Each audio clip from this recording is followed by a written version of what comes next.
Attorney Pawa, magandang hapon po. Kayo rin po ang head of procuring entity. Only for a certain time po. Madam Chair, sorry. Sige, Madam please Chair, clarify Your Honor. po. Apo.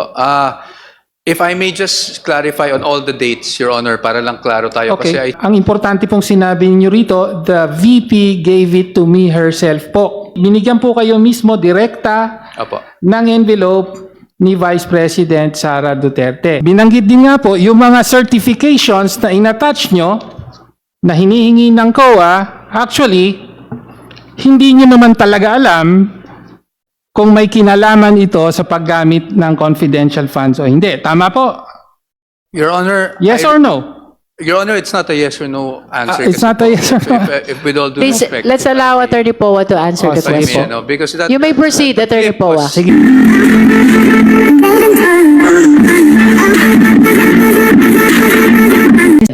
For clarificatory questions to our last resource person for the day, Attorney Powa, any member? The Honorable Tino. Maraming salamat, Madam Chair. So, if I may address my questions to the Attorney Powa. Attorney Powa, magandang hapon po. Narito po kayo bilang dating spokesperson, Chief of Staff with rank of Undersecretary ng Department of Education sa ilalim ni dating DepEd Secretary and of course Vice President Sara Duterte. Tama po? Madam Chair, Your Honor, tama po yun. Tama po ba yung mga titulong minanggit ko? Tama po. Tama. Okay. Chief of Staff, Spokesperson, rank of Undersecretary.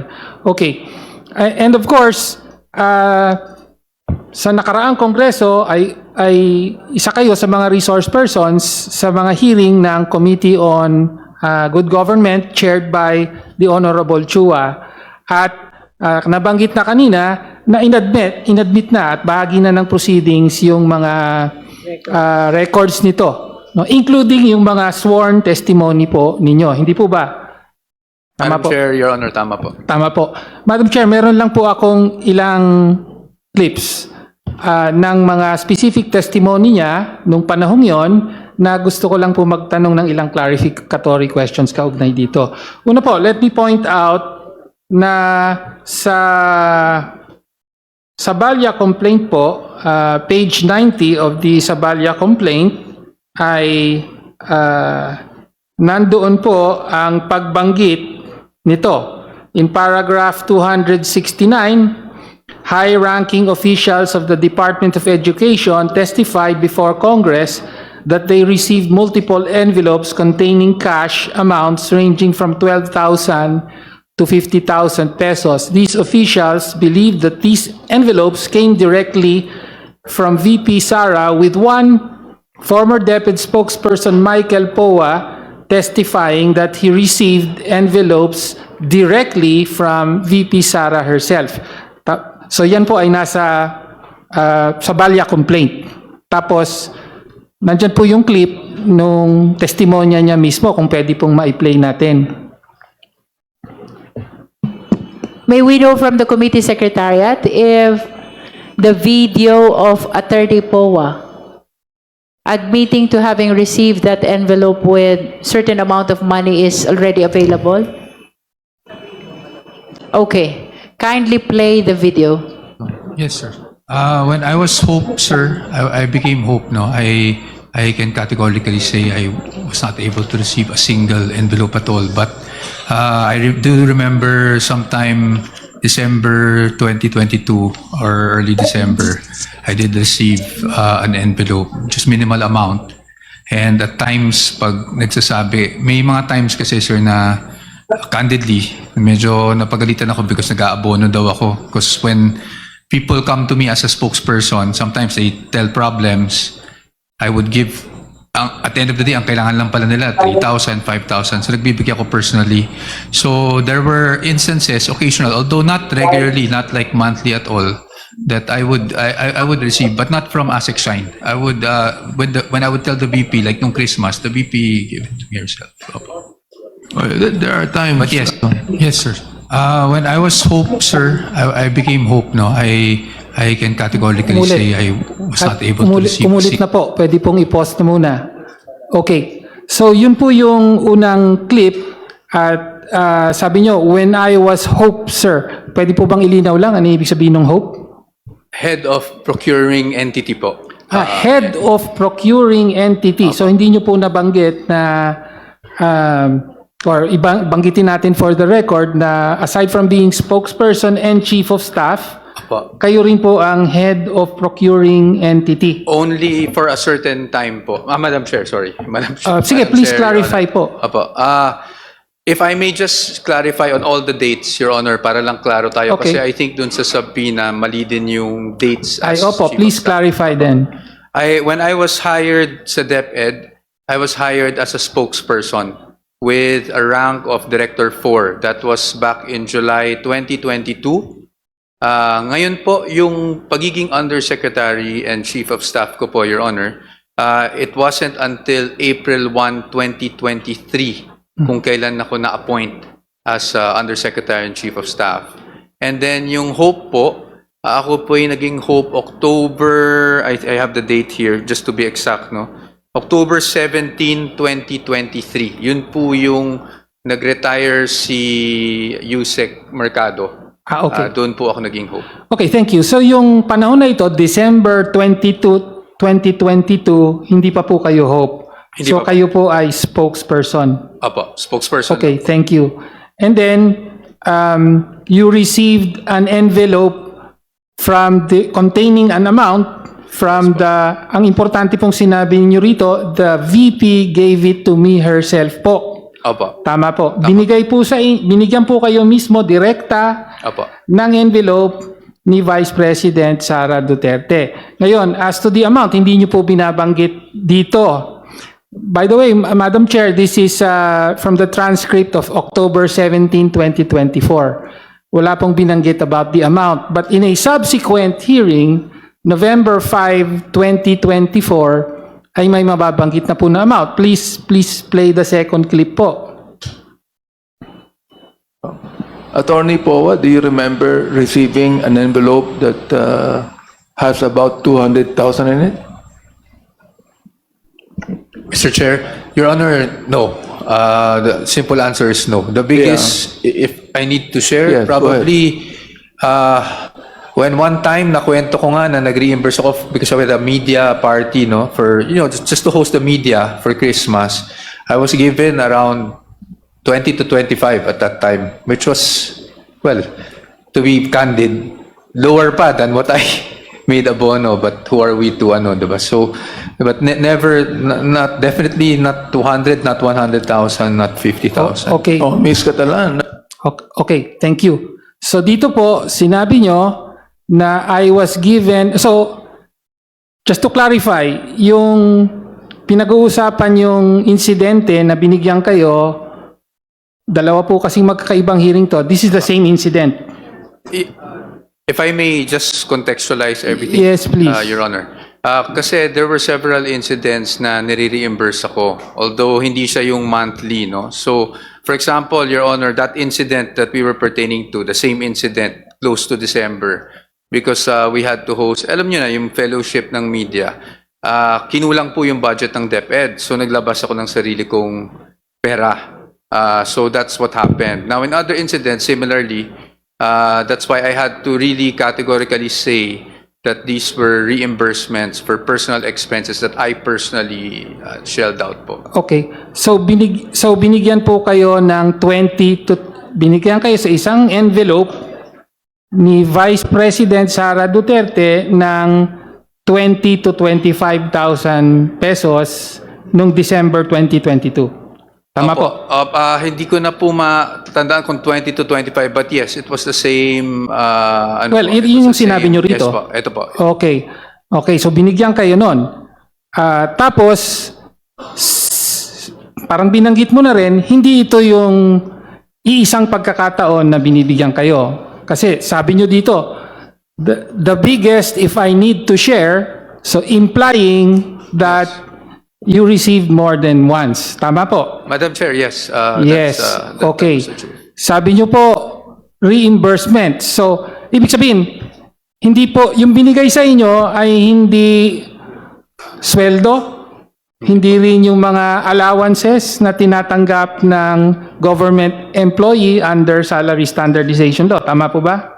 Tama po, and hindi po Okay. siya regular, Your Honor. Hindi regular. Hindi siya monthly, Okay. kumbaga. That's what I meant to say. Reimbursement. So, meron po ba kayong resibong pinirmahan bilang reimbursement? Honorable Tino, please Yes. confine to what appears in the transcript. Okay. You might be probing already. All right. May- Sige, thank you, Madam Chair. Then, For the guidance of the members, the questions of the Honorable Tino is anchored on the statements of Yes. Attorney Poa appearing in the transcript of the inquiry in aid of legislation conducted by the Good Government Committee in the 19th Congress. But Mm-hmm. Yes. please confine your questions to the All right. transcript. Okay. You didn't, okay. So, reimbursements po ang intindi nyo dito. Tama po. Well, hindi lang po intindi because, Your Honor, Madam Chair, may I just give some context, just for clarity for everyone. Yes, you may proceed. Yes. I'll give you an example po, a very concrete example. Pumunta po kami ng ating Vice Presidente noon when she was Secretary of Education sa isang burol. No? After po ng burol na yun, marami nagpapapicture sa kanya. May mga lumalapit po, may lumapit po na bata. Nagbebenta po ng mga damit. It was Shein na damit. I don't know if I'm correct, if I'm saying it correctly. But she said, tulungan natin. Gusto kong bilhin, no? So, syempre, ang dami po nagpapapicture sa kanya. Ako po yung naglabas ng pera para po mabayaran yung binibentang damit. At pagkatapos po nun, a few days after, naalala niya, tinanong niya sa akin kung magkano nagastos ko. It was around 6,000 if I'm not mistaken. Binalik po niya sa akin yung 6,000. Ganun po yung nature ng... Okay. That's why I keep on saying reimbursement. Thank you, Madam Chair. I was asking kung may resibo po ba dun sa reimbursement to determine whether or not government funds were used. Your question about the receipt how- is probing already. However, since these are probing questions, ipaubayan na po natin yan Yes. sa ibang venue. After if all, ever. our standard is merely probable cause. Thank you, Madam Chair. Okay. So yun po yung unang tanong. Ngayon, kaugnay naman po sa confidential funds. Dahil po sa Annex U ng Sabalia complaint, ay yan po yung reply ng DepEd. Asan na yun? Okay, Annex U. Ito po yung dated 17 April 2024, addressed to Honorable Nilda B. Plaras, Assistant Commissioner of the ICFAO of COA, at pirmado po ni Attorney Michael Wesley T. Poa as Undersecretary and Chief of Staff. Do you affirm, Madam Chair, na kayo ang nakapirma dito at sinabit talaga ito ninyo in behalf of DepEd bilang tugon sa ICFAO? Madam Chair, Your Honor, yes, I confirm that. Yes, okay. Tapos, dito po, ito ay sagot sa Audit Observation Memo ng COA, which is Annex Q of the Sabalia complaint. No, ito naman po yung Audit Observation Memorandum ng COA dated February 1, 2024, AOM number 2024-015. At dito po pinagpapaliwanag, naka-address po actually kay Vice President Sara Z. Duterte as Secretary of Department of Education. Tapos ang sabi, attention, Mr. Edward D. Fajarda, Special Disbursing Officer, and Ms. Maria Runa L. Catalan, Chief Accountant. So sila po ang in-address ng COA. Pero kayo po ang sumagot. Bakit po ganun? Madam Chair, Your Honor, kasi po, ang proseso po sa DepEd, pag dumating po ang AOM, ang una pong nakakatanggap niyan ay Undersecretary of Finance. And from the Undersecretary of Finance, nire-refer po yan dun sa mismong opisina that is subject of the AOM. In this case, I was actually both. Because noong pong I think we received it Feb 1 or Feb 2, Ako po ay OIC Undersecretary of Finance dahil nasuspende po ng Ombudsman yung Undersecretary of Finance nung panahon na yon. At ako po yung Undersecretary of Finance at nagkataon, ako rin po kasi yung head ng OSEC at that time, of course, Okay. aside from the Vice President. So sumagot kayo bilang head ng OSEC, Office of the Secretary, dahil naka-address kay Secretary Vice President Sara Duterte. That's correct. And also you happen to be the OIC Undersecretary of Finance. Okay.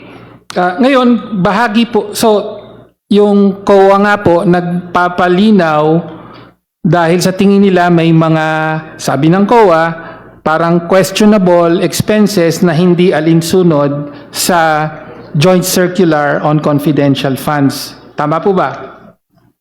If I may be accurate, Madam Chair, Your Honor, humihingi po ng mga documentation. Ang sinasabi po ng COA, lacking po sa supporting documents yung mga naging submission ng DepEd prior to the AOM. Well, yun lang, isa lang po yun sa mga sinabi ng COA sa AOM. Merong kulang ng dokumento, pero meron din pong mga kine-question na expenses. So for example, sa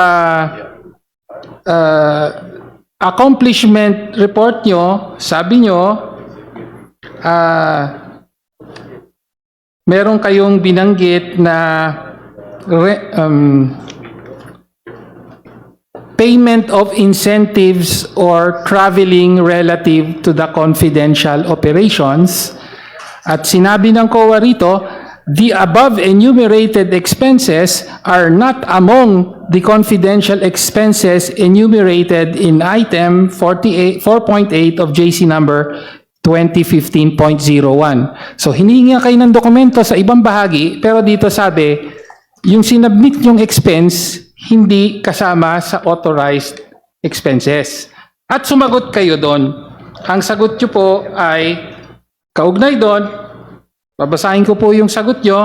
Sabi nyo rito, the payment for traveling relative to the confidential operations qualify as rental of transport vehicles. So, gina-justify nyo po. At sabi nyo, as an additional incentive to operatives and agents, unmarked private vehicles were rented and provided to support surveillance and casing activities. So, you were making a statement of fact na ginamit ito, were rented and provided to support surveillance and casing activities. Tama po.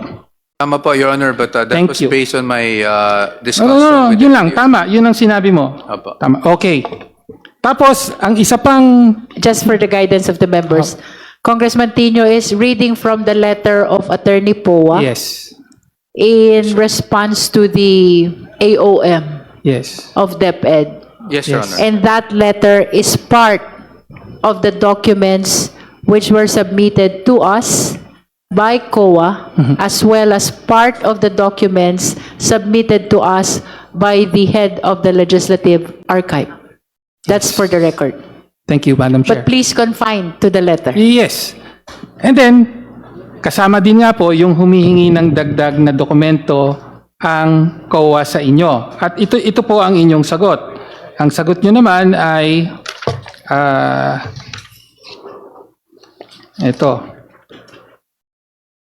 On the finding that payment of rewards to informers must be supported with documents evidencing success of the information gathering and or surveillance activities on the account of the information given by the informer. So sabi nyo rito, attached here to as Annex B1 to B4 are the certifications issued by relevant partner agencies evidencing the success of various programs, projects, and activities directly resulting from the information provided by informers during the specified period. Yun po ang sagot nyo. Tama po. I confirm that, Your Tama po. And then, kasama po sa Annex V ng Annex V, V1, V2, V3 ng Sabaya complaint, yung mga certifications na binabanggit nyo. So these are certifications by various Army Infantry Divisions. 1st Infantry Division, 5th Infantry Division, 7th Infantry Division, and so on. Na sinasabi nila na naglunsad sila ng mga youth leadership seminar sa kanilang mga area of responsibility. Tama po ba? Tama po, Your Honor. Tama po. Okay. Okay. So, iyan po ang ilan sa mga nilalaman ng sagot ng DepEd through USEC POA sa AOM ng COA. Kaugnay sa paggamit ng confidential funds. Ngayon, pero sa nakaraang hearing, meron din kayong mga admission. Pwede po bang i-play natin yung clip? Secretariat, please play the admission of the video of admission of Attorney Poa. Yes. I understand the nature of confidential funds, but on how it is actually operationalized or used on the ground, under oath, I would like to state for the record that I'm really not aware. Hindi ko po nakita yung fund, hindi ko po alam kung paano siya ino-operationalize on the ground. Ang participation ko po ay naganap nung ako po ay OIC for Finance kasi at that time, nung na-receive namin yung AOM. And we had to respond to the AOM. And so because we had to respond to the AOM, I had to get all the documentation that COA was asking for po through that AOM. So ibig sabihin po, hinihingi nyo lamang po itong mga documentation na to para lang ma-justify kung paano ginamit. Pero in actual, hindi talaga dun ginamit. Tama po ba? Parang ganun ang pagkakaintindi ko eh. Parang hinihingi nyo lang po yung certification nung nilabasan na kayo ng AOM. Tama po. Tama po? Tama po. Tama po, okay. So, ayun po. So, una, malinaw po, kayo pa nagsabi, under oath, I would like to state for the record that I am really not aware, hindi ko po nakita yung fund, hindi ko po alam kung paano siya ini-operationalize on the ground. So, inamin nyo po under oath na wala talaga kayong alam kung paano ginamit yung confidential funds. Tama naman po. Tama naman always po. been Okay, thank you. consistent with that, Thank Your you. Okay. So, at binanggit din nga po, yung mga certifications na inattach nyo, na hinihingi ng COA, actually, hindi nyo naman talaga alam kung may kinalaman ito sa paggamit ng confidential funds o hindi. Tama po? Your Honor. Yes or no? Your Honor, it's not a yes or no answer. It's kasi not a po, yes or no. If with all due Please, respect. let's allow Attorney Poa to answer Oh, the sige question. po. Because that, You may proceed, Attorney clip Poa. was- Sige po. The clip was spliced, and I hope that we can refer the Spliced? committee to the entire transcript. Okay. Your Honor, I explained. Well, Madam Chair, pakiklaro lang po kasi sinabi pa po niya, the clip was spliced, parang may pinagdugtong. Wala Ay, hindi pong po. Sorry po, splicing Your doon. Opo. Your Honor, I apologize for Yes, that. thank That is you. not what I meant. Nakat lang po dun sa dulo. What I was saying, Your Honor, is if I think the good chairman of the good government was also here, was at that time, since I did not have any personal knowledge on the operations, utilization, disbursement of confidential funds, that I had to rely on the documents that were submitted to me. At that time, Your Honor, when I received the AOM, of course, I had to talk to the SDO, the Special Disbursing Officer, to say saan natin kukunin itong mga documents na hiningi ng COA. I was referred to USEC Mempin, if you remember, at that time. And so I asked USEC Mempin for those. I did not even ask for certifications, which is also stated in the transcripts. I asked for accomplishment reports, Your Honor. But again, Your Honor, I apologize to the Honorable Tino by using the word splice. I think that was inaccurate, and I really apologize Thank for you. that, Your Honor. Okay. So actually, I have the whole transcript here. No? So actually, kayo rin ang humingi kay USEC Mempin ng mga certifications. Pero may alam ba o wala si Yusek Mempin sa paggamit ng confidential funds? Your Honor, yun, hindi ko po masasagot. Hindi niyo po masasagot. Okay. My manifestation is that as per the COA guidelines, ang may alam lang po ng kaya nga confidential funds, ang may alam lang po ng paggamit ng confidential funds ay ang Vice President as head of agency or the special disbursing officer. At si Yusek Mempin, siya po ba ang special disbursing officer? Hindi po. Hindi Your po. Honor. So, imposible rin na may alam si Yusek Mempin dito. So, in other words, to conclude, Madam Chair, ang nais po lang nating mailinaw dito ay gumawa kayo ng sagot sa mga paglilinaw na hinihingi ng COA sa kung paano ginamit ang confidential funds ng DepEd. Sumagot kayo kahit aminado kayo ngayon na wala talaga kayong kaalam-alam sa kung paano ito ginamit. That is Tama po a ba? manifestation, Congressman Tino. You should not be raising that question to Attorney Poa. Okay. Make Then- it a manifestation Thank instead. you. That was a rhetorical manifestation, Madam Chair. And with that, I conclude. Thank you, Madam Chair. All right. So any other clarificatory questions for Attorney Poa? If there are none, we direct again the committee secretary to call again the Vice President to give her opportunity to present evidence. Comsec? May we know if the respondent Vice President is present today? The respondent is not present today, Madam Chair. Let it be part of the record that we called again the Vice President and she continues to be not around. The intention of calling her is to extend the continuing opportunity to present her evidence, including counter evidence to the testimony that was given by Attorney Michael Poa. May I solicit the necessary motion to excuse Attorney Michael Poa? Madam Chair, I move The to Honorable excuse Gutierrez. Attorney Poa from today's hearings. Yes, there's a motion to excuse Attorney Poa. The same has been seconded. Any objection? Hearing none, the motion is granted. Thank you, Your Attorney Honor. Michael Poa is excused. Maraming salamat po Maraming for spending time with the committee. Thank you po, Your Honor. Thank you.